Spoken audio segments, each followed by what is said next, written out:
Uh,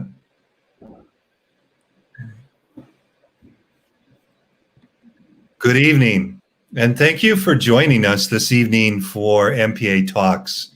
My name is Bill Hudson, and I have the great fortune of serving as head of school of this amazing community. MPA Talks has been a very anticipated annual tradition because it brings together members of our community to learn from one another, that joyful learning that we're known for at MPA, as well as wrestle with important issues and ideas, tapping into members of our community, whether they're alumni or parents or even students. We've come to a different place by learning from our experiences that we share with one another. I want to start by thanking you for your patience this evening. We've had a few technical glitches on the backside, but we're really glad that you're here. This is yet one additional tradition that has been reimagined and going virtual this year. And also, we are featuring alumni this year to give platform to them to share their stories and their knowledge. And also, in particular, this year, devoted to the voices of people of color. I have the great honor this evening of introducing our speaker, Garseng Wong, class of 2011. I did a little investigating and talking to several MPA teachers who knew Garseng well. I heard a few stories I can't repeat, but I will share two words that were used repeatedly: brilliant and humble. And I can't think of two better words that I'd like to be described by. And so I give kudos to Garseng for the impact that he's had and left behind at MPA, certainly in what he has done with his life since then. Garseng attended MPA from grades 4 through 12, matriculating to Stanford University to study human biology. While there, he concentrated on nutrition and chronic disease management, initially thinking about working as a primary care physician to continue to pursue this interest. However, during his time in medical school at NYU, Garseng pivoted to psychology because the field afforded him more time to get to know his patients personally and more deeply. He is currently a resident psychiatrist at NYU and hopes to specialize in childhood, adolescence, and psychiatry, focusing his work with queer youth and young adults long term. I can't think of a better speaker this evening to cover such an important topic as the mental health of our young people. We are living in a time like no other, and the convergence of the economic, public health, environmental, and political and social challenges really has impacted the mental health of our young people. It is therefore of paramount importance to all of us. So thank you, Garseng, for taking time out of your schedule to share with us your thoughts, your research, your experience, that we might all learn from you and from one another as we celebrate what it means to be an MPA community tonight. Thank you, Garseng. Thank you, Dr. Hudson, and thank you everyone for your patience, for your attention, your generosity. I'm so excited to connect back to the MPA community. So again, my name is Garseng Wong, class of 2011, now a resident psychiatrist at NYU. I'm broadcasting from my tiny studio in New York with my partner and two kittens, so please feel free to disregard any background noises. But today I'll be talking about my work in mental health. I see a lot of discrepancy between how mental health is talked about in the news and the general public, and I hope to share my professional conceptualization of mental health in order to reduce the stigma that exists. Quick disclaimer, all of these views are my own. This is for informational purposes only. Please don't attempt to diagnose or treat yourself based on this, but please consult a consultant, a professional, if you have any questions or concerns about your mental health. So today we'll briefly go over the major domains of psychiatric symptoms that I see in my work: anxiety, depression, mania, psychosis, substance use. And I'll leave you just with some brief thoughts and ideas about mental health to take away from this talk. And we'll give plenty of time for questions, so please keep them in your mind if they come up. I think you can also type them in the chat on the stream so that we have them on record and can reference them at the end. A quick content warning, in case there are younger viewers in the audience. I will be talking frankly about mature themes, including suicide, violence, and substance use in a clinical manner. I think it's really important. I'd be remiss to not talk about these, but your discretion advised. So I'll start with anxiety, since it's a feeling that is ubiquitous among us, but especially high-achieving students and their families at a place such as MPA. Anxiety, in my mind, is synonymous with stress, with nervousness, with concern. It's the feeling of anticipatory uncertainty to, in excess, catastrophization. What if XYZ happens? Our mind thinks about the worst outcome. I'm anxious about this test, this presentation, this interview, this application. What if it goes badly? Anxiety can be helpful. We get anxiety because we care about something and it motivates us to work hard to ensure a good outcome. But it can also be maladaptive if excessive or long-standing, in which case it becomes crippling or even physiologically harmful. Chronic stress has been related to a lot of chronic diseases like obesity, diabetes, heart disease. To treat anxiety, we have to be able to accept that feeling anxious may be uncomfortable, but in and of itself, it's not pathologic. We have to tolerate the feeling, understand where it's coming from, and push forward despite these feelings.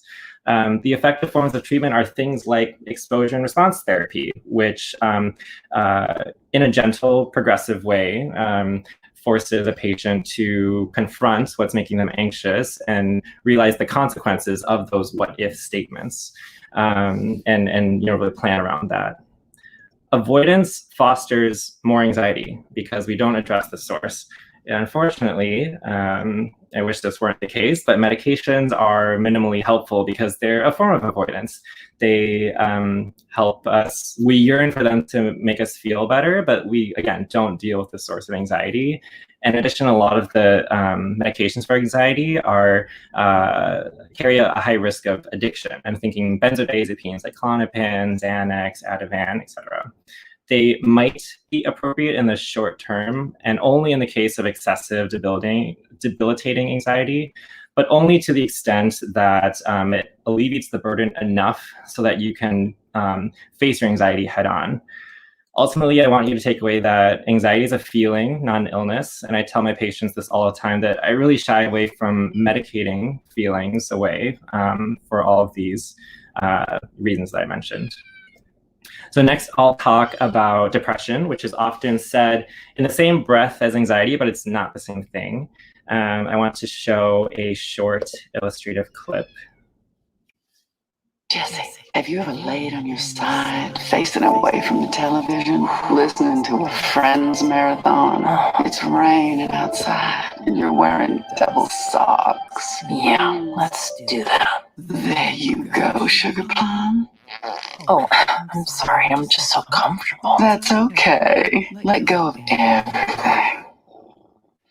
This feels so nice. You want to drink some more soupy ice cream?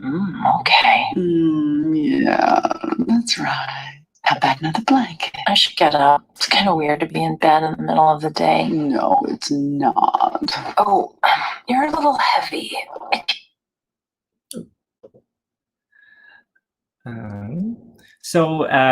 Depression is not simply being sad.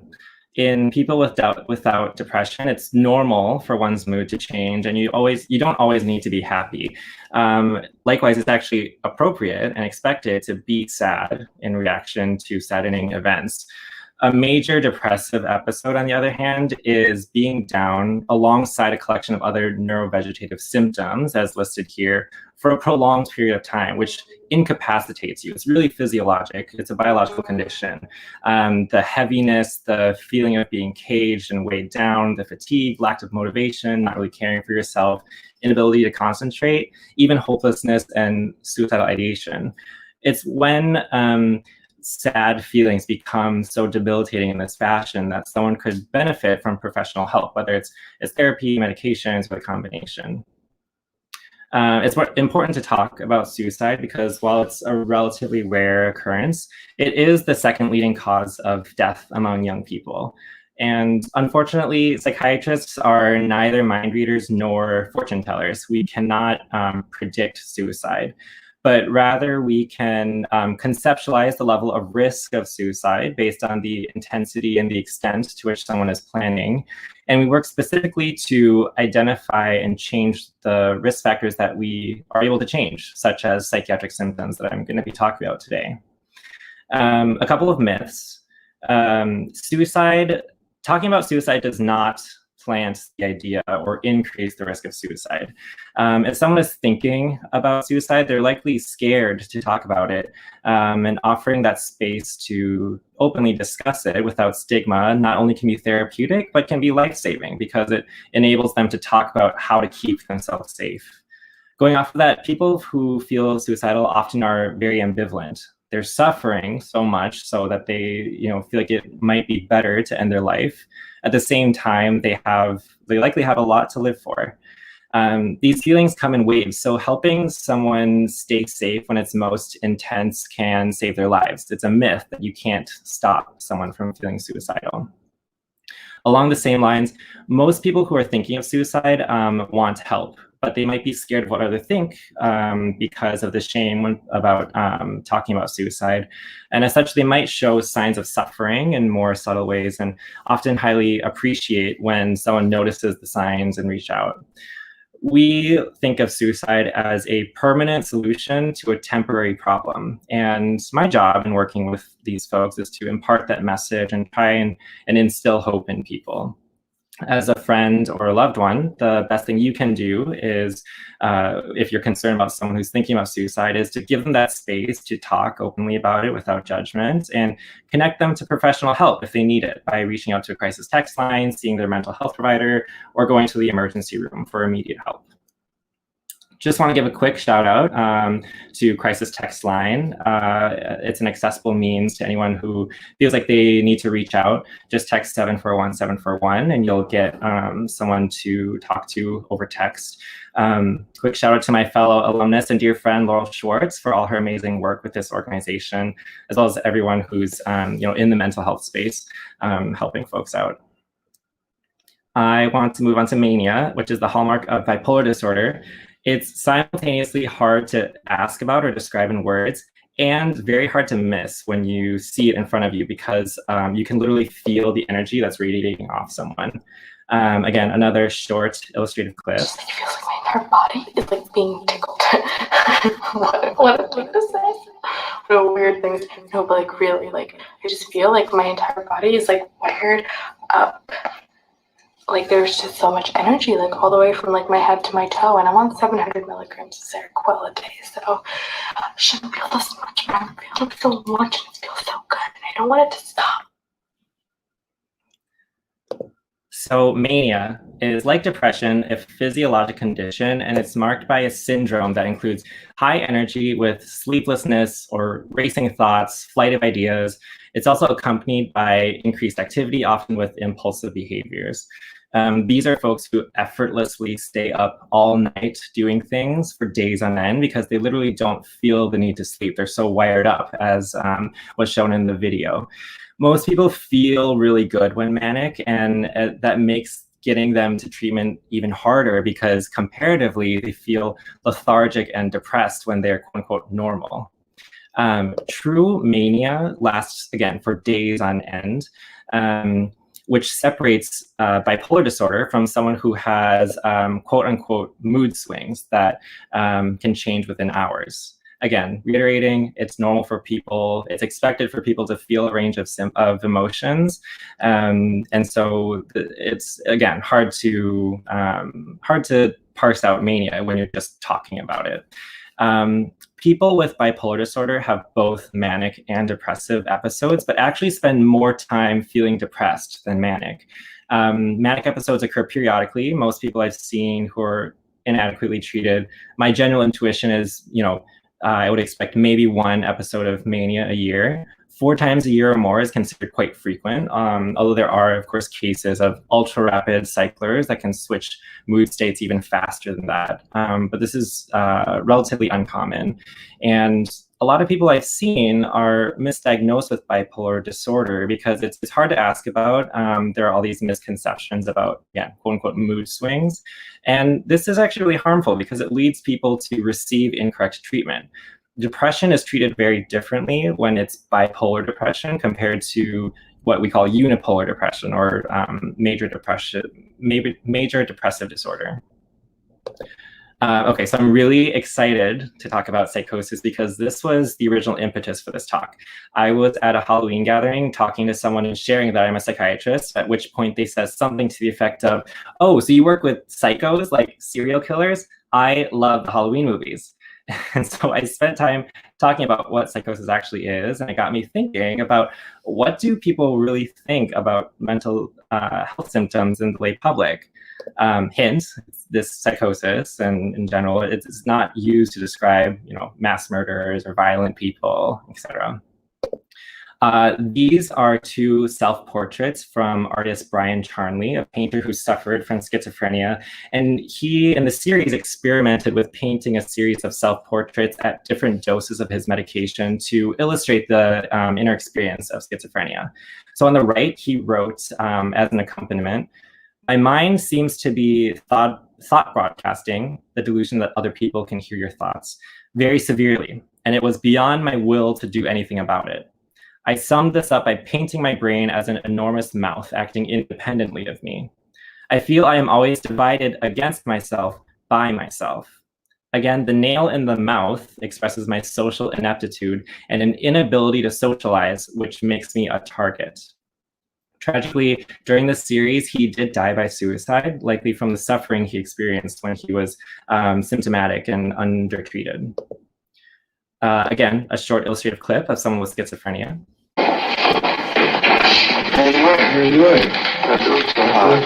I'm feeling as though people have called me or electrocuted me, judged me, put me in jail, or killed me, electrocuted me because of some of the sins I've been. Is this a feeling for it?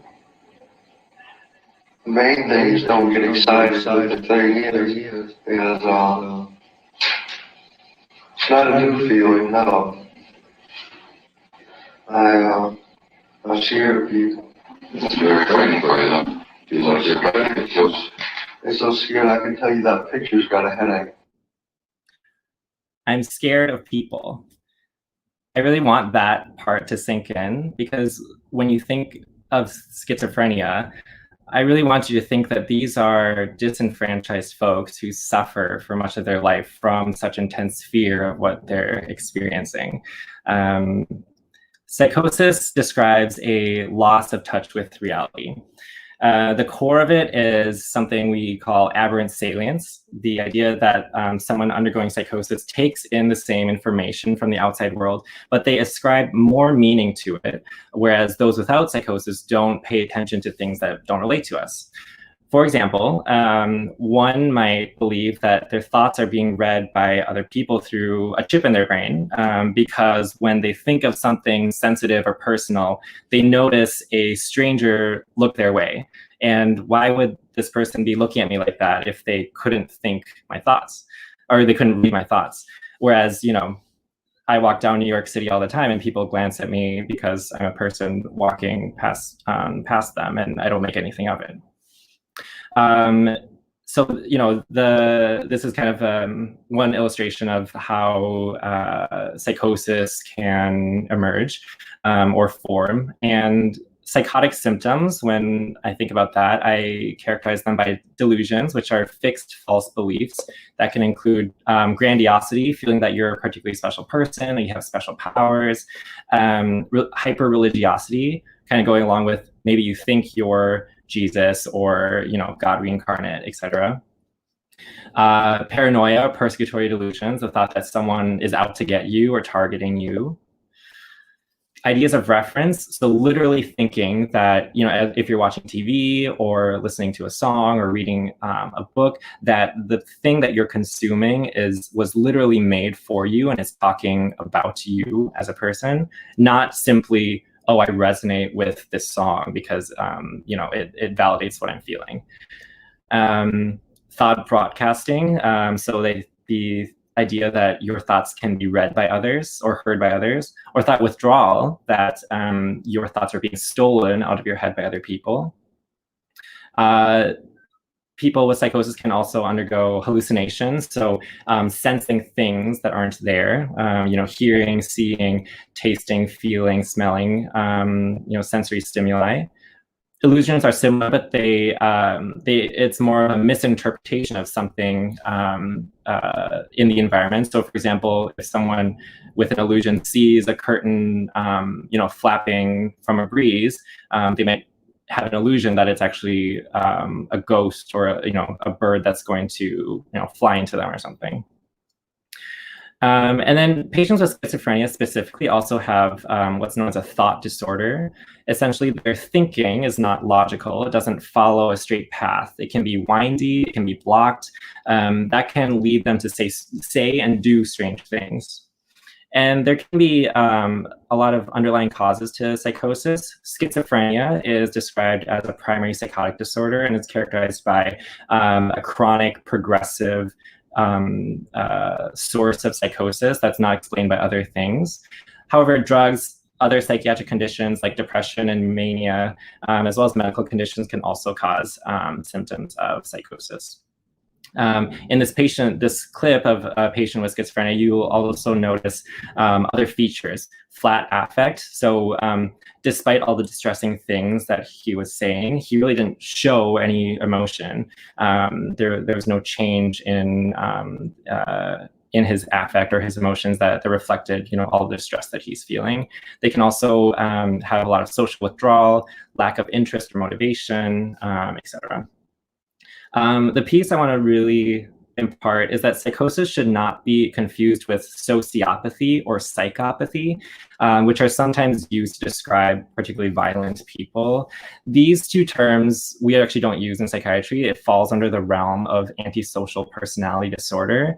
I don't have enough time to really delve into it. I really wanted to, but I do want to comment on how, again, undesirable behaviors like mass shootings or serial killers are often attributed to mental health disorders. And it's such a gray area because, sure, maybe someone suffered from something along the lines of a personality disorder that disinhibited their violence, and it kind of enabled them to perpetuate these acts that we find quite we couldn't imagine doing ourselves.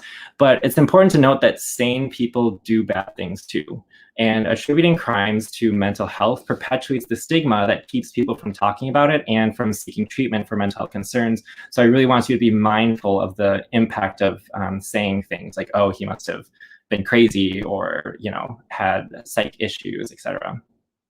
In fact, when we really examine the risk of violence from mental illness through large studies, which have notable limitations, they're observational in nature, but we generally find that the risk of violence attributable to severe mental illness is about 4 to 5% increased risk compared to the general population. To put this into perspective, in 2019 in New York City, there were 44,921 suspects arrested for violent crimes, a very small percentage of the 8.3 plus million populace. A 5% increase risk of violence due to severe mental illness compared to the general population means that about 12 of these crimes could be attributable to severe mental illness. Notably, this excludes substance use, which offers a much higher risk. Substance use alone significantly increases violence far more than severe mental illness and confounds the data. And yes, substance use abuse is in my wheelhouse, but I really want to separate, issues caused by substances with people with genuine kind of organic mental health conditions. Some other risk factors associated with violence are young age, men, far more than women, and low socioeconomic status. Interestingly, race was not correlated with risk of violence when you control for socioeconomic status.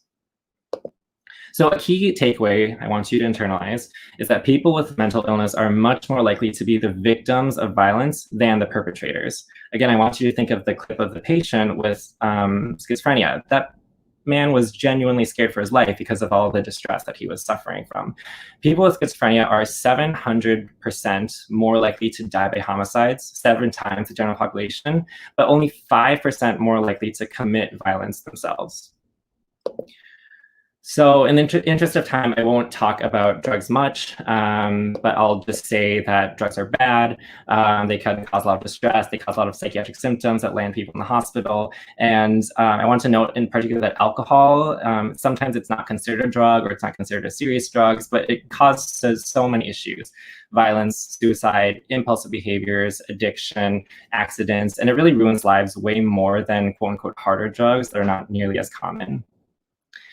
All right, so that was a whirlwind of information. I know you may be thinking that what I've shown you is really quite severe and maybe not applicable to you personally. You might be thinking, what can I do to prevent or to improve my own mental health or my kids' mental health? So here are some parting thoughts.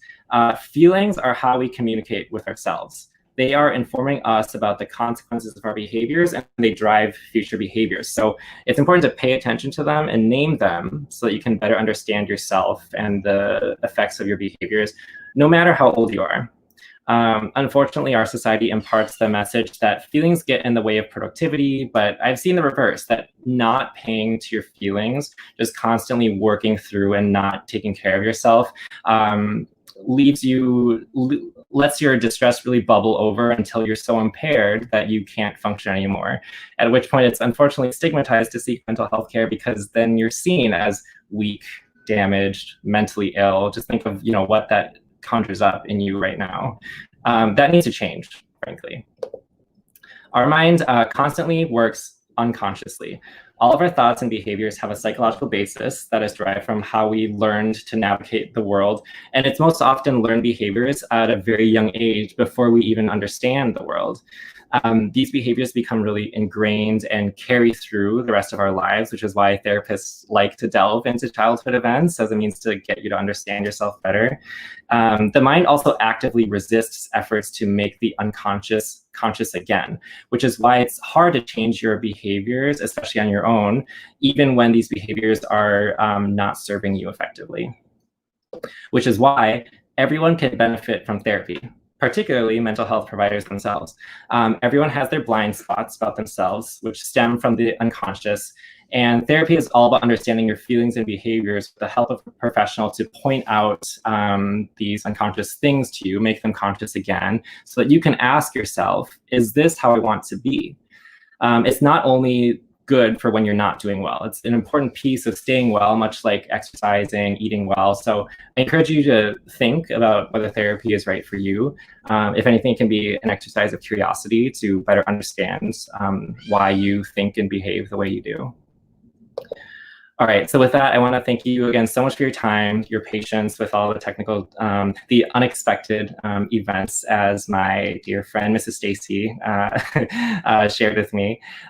Thank you all to all the MPA staff who made this possible, to all the teachers and other MPA community members, past and present, who do such great work with the students and were such a positive influence on my own life. I remain so eternally grateful. I had a lot of fun. I hope you did too. I would love to hear all of your questions, comments, thoughts. That's amazing. Thank you so much, Garseng. I'm sure everybody is clapping at home, which I want to be doing. I feel like I learned so much. So thank you. For anybody who is watching, I'm Jennifer Rogers. I'm the Director of Development and Community Engagement at Mounts Park Academy. I'm also a mom to 2 MPA kiddos, and I feel like so much of what you said helped me not only for myself, but for them. So thank you. Just want to open up here. I know we have some questions that were posted and that got sent to me directly that I would love to ask you. So the first question we have is, how have you seen anxiety and depression trends changing or being impacted with COVID-19 and the pandemic? That is such an important question. So right now I'm working on the inpatient unit, and I've seen so many people come through who've never been hospitalized before. Otherwise, we're fairly functional in their lives. But COVID-19 really just pulled the rug out of everyone. Unemployment, loss of employment, social isolation, loss of the ability to engage in interests and hobbies and effective coping mechanisms were really robbed from everyone. And so there are a lot of people who come through the hospital in such distress with suicidal ideation. There's a known uptick in suicidal ideation expressly from COVID-19 because it just rocked the world. And so if you're feeling down, depressed, just not well this year, I mean, COVID was one thing, but I think it's the case of the 2020s.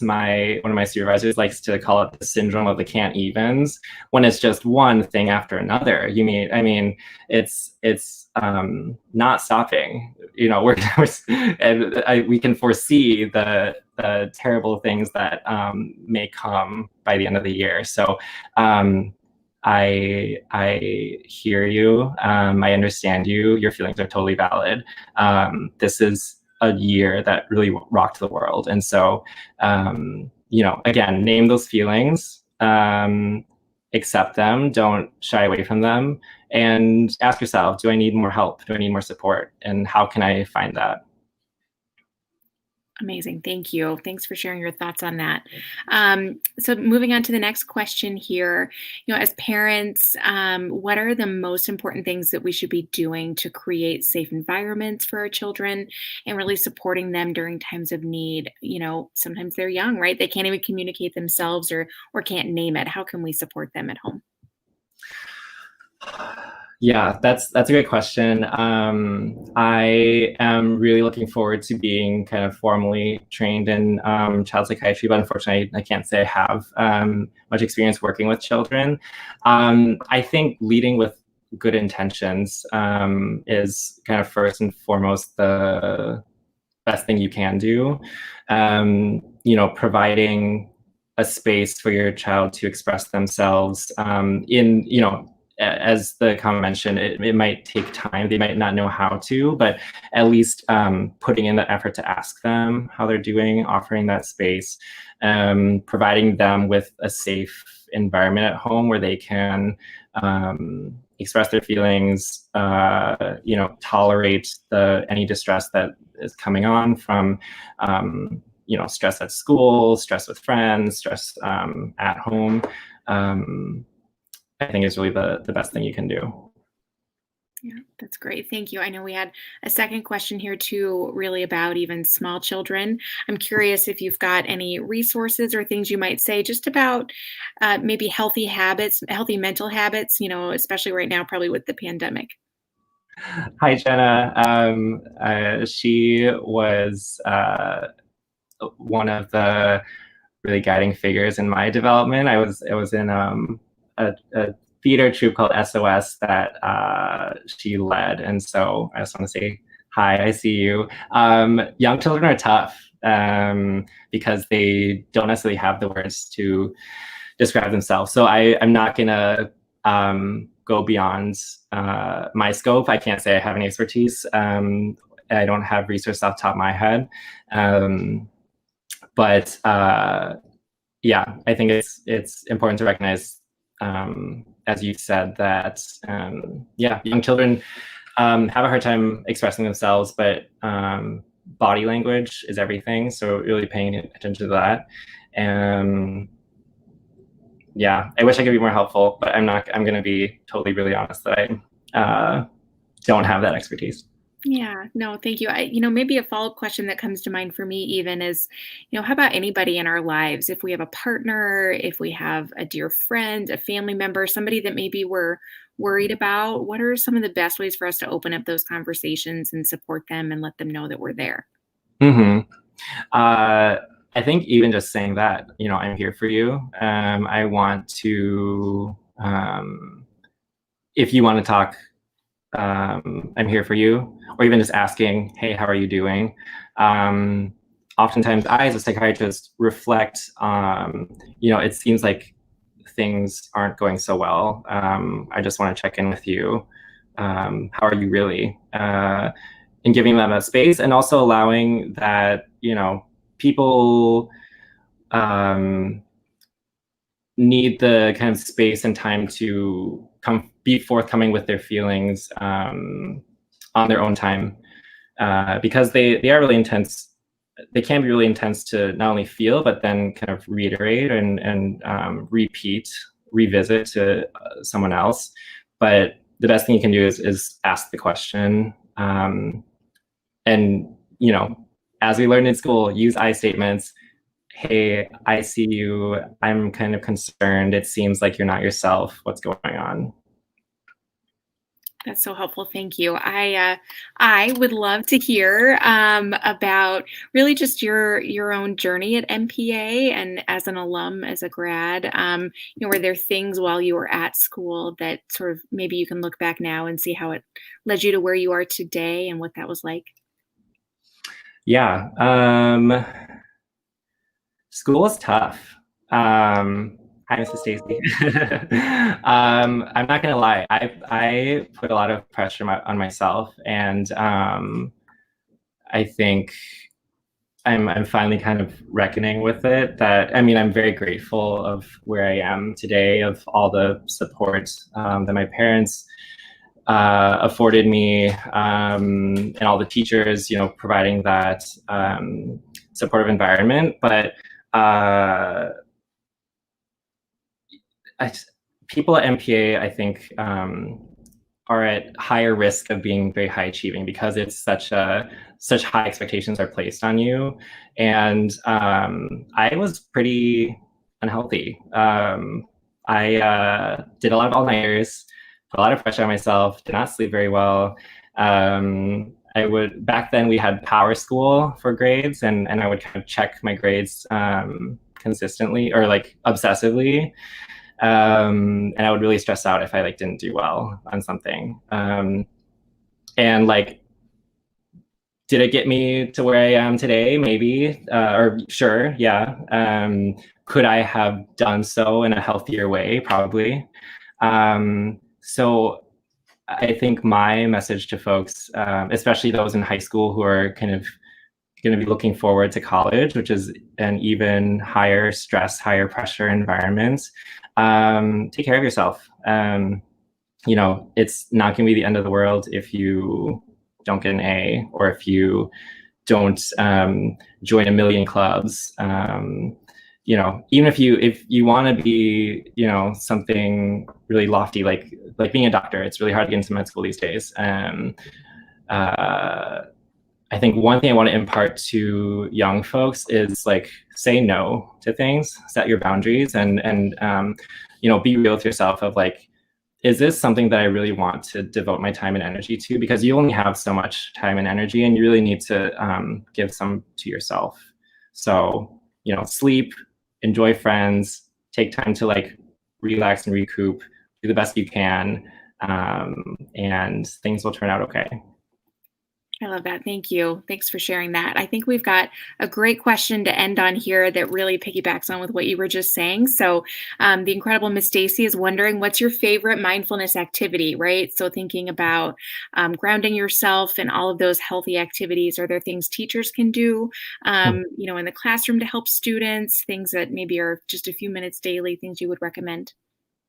Yeah, I think mindfulness always starts with, so mindfulness in general is being in the present, accepting what it is you're feeling or thinking without any judgment attached to it, without thinking like, oh man, I shouldn't be thinking XYZ, or like, I really should be worrying about my project or something. And so thank you, Mrs. Stacy, for bringing in that few minutes piece. I think is important. Mindfulness is hard. It's a skill that you need to practice. I can't say I'm great at it myself, but it's something definitely that you need to work on, and it feels weird and uncomfortable at first. But I think the first thing you can start with is setting a timer for yourself for like 3 minutes is a good starting place. Once a day, in the morning, whatever it may be, sit down in a quiet place, close your eyes, engage in square breathing, which is basically counting to 4, breathing in for 4, holding for 4, breathing out for 4, holding for 4. And in that time, you're focusing on your breath and how your body feels. If you notice any areas of tension in your body, in your neck, in your shoulders, or if you have anxiety and it's coming up as a knot in your stomach, pay attention to it and continue breathing. Oftentimes your mind might wander if you're not used to sitting quietly, not doing anything, especially in our world when we're so attached to our phones. Let your mind wander, let your mind come into your, let thoughts come in, acknowledge them, don't judge them, let them pass. Meanwhile, again, really focusing on your breath and your body and what you're feeling. That's one way to, really the goal of it is to kind of empty your mind. And you're not pushing thoughts out and like forcing your mind to be empty. It's just quieting your mind, allowing things to come and go, accepting whatever does come. And it's only 3 minutes, so, give it a shot.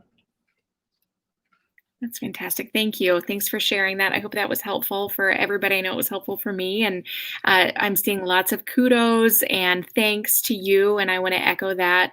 I so appreciate everything that you've shared and really helping to hopefully combat some of those stigmas. And, kind of your goal with this presentation, I know early on, was to really move away from those media stereotypes and some of those negative connotations around many of these issues. So thank you. Is there anything else you would like to share here to wrap up? No, just parents, do your best. I'm sure you put a lot of pressure on yourselves, so make sure you're taking care of yourselves. You can't care for someone if you're not caring for yourself. That goes for parents, that goes for kids, friends, caring for friends, all of that. So, our society doesn't allow enough of that, but it's so important to stay balanced and productive. So check in with yourself, name your feelings. You're doing great. I love that. We all need to hear more of that. So yes, Mr. Haberman, Garseng does rock. And thank you to everybody who was able to join us and who asked questions or made comments. I would just like to put a plug out there for any other MPA alumni who would like to be a part of this kind of series, who would like to do their own MPA talks. It wasn't too tough, right, Garseng, other than maybe our technical difficulties? I was petrified. I think there's so much pressure, but no, this was nothing but positive. So nice to see all the familiar names. I wish I could see your faces, but another time. Absolutely. Well, thank you so much. I know it's getting late there in New York, and we are just so thrilled to have had you be a part of this. If anybody else is out there and interested in seeing what MPA Talks might be like for you as a speaker, you can reach out to alumni at mounsparkacademy.org, and feel free to reach out and get connected to the Alumni Association or back with MPA. We'd love to hear from you. So thank you again, Garseng. Thank you, everybody, and have a